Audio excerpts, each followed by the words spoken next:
Nagapas nga dili maabtan sa stop signal mo'y kasagarang hinungdan sa disgrasya sa kadalanan sa dakbayan sa Talisay o na-hulicam pa yun.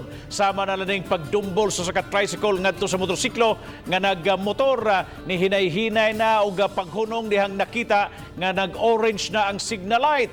Apan ang nagsunod nga tricycle ni hunat na hinuon palabang maong iyang nadumbol ang motor. Samtang nag-apas gihapon nga di maabtan sa red signal kining tricycle maong nipakusog og padagan paglabang sa Cebu South Coastal Road. Apan na outbalance na hinuon og nalimbuwad.